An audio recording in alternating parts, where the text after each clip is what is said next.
Me 3 janar 1920, në qytetin e Gjakovës, lindi një njeri që do të mbetej përgjithmonë në kujtesën e shqiptarëve. Emri i tij ishte Anton Çeta. Akademik, shkrimtar, profesor i letërsisë, por mbi të gjitha një patriot i madh. Jeta e tij u bë një urë mes kulturës dhe paqes, mes dijes dhe pajtimit. Faqja na ishte dikur e kujton me nderim e respekt. Qysh i ri, Anton Çeta tregoi dashuri për dijen dhe kulturën. Shkollën e filloi në vendlindje, por horizontet e tij u zgjeruan shpejt. Ai studioi në Tiranë, në Korçë dhe më pas në Beograd, ku u përqendrua në gjuhët romane dhe kulturën klasike. Ky formim e bëri një nga mendjet më të ndritura të kohës, të aftë të lidhte traditën shqiptare me trashëgiminë evropiane. Në vitet 60, Anton Çeta u bë profesor në Universitetin e Prishtinës. Ligjëroi për letërsinë e vjetër shqiptare, për historinë e letërsisë, për gjuhën latine, por pasioni i tij më i madh ishte folklori. Ai udhëhoqi departamentin e folklorit në Institutin e Studimeve Shqiptare dhe mblodhi me përkushtim këngë, tregime, zakone e rite nga çdo cep i Kosovës. Çeta e kuptonte se folklori nuk ishte thjesht art popullor, por shpirti i kombit. Por Anton Çeta nuk mbeti vetëm në botën e librave. Në vitet 90, kur Kosova përjetonte tensionet mëdha, ai ndërmori një nisëm që do të ndryshonte historinë. Me 2 shkurt 1990, ai udhëhoqi lëvizjen për pajtimin e gjaqeve.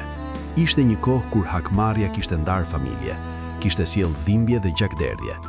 Çeta, me fjalën e tij të urtë, me autoritetin moral dhe me dashurinë për popullin, arriti të bindë qindra familje të falnin gjakun. Në fshatra e qytete, në sheshe dhe oborre, ai fliste me zë të qetë.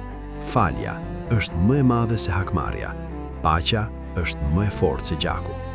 Kjo lëvizje u përkrah nga student, intelektual dhe mira qytetar. Brenda pak muajsh, Kosova përjetoi një val pajtimi që nuk ishte ndodhur kurrë më parë. Viti 1990 u quajt viti i pajtimit dhe bashkimit të shqiptarëve. Anton Çeta u nda nga jeta me 4 nëntor 1995 në Prishtinë, por kujtimi i tij mbetet i gjallë. Ai nuk ishte thjesht një profesor, as vetëm një studiues. Ai ishte një ndërmjetës i paqes, një mësues i shpirtit kombëtar, një njeri që bashkoi zemrat e ndara nga gjakmarrja.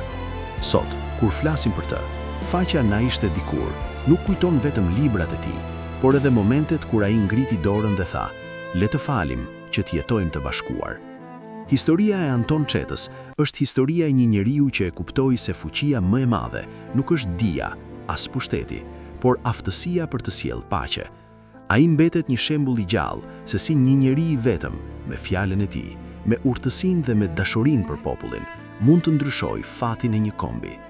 Anton Çeta, akademiku, shkrimtari, profesori, patrioti, një emër që do të kujtohet gjithmonë si njeriu i pajtimit. Faqja na ishte dikur e kujton me nderim e respekt. Për më shumë video të tilla, abonohuni në kanalin ton, Na ishte dikur.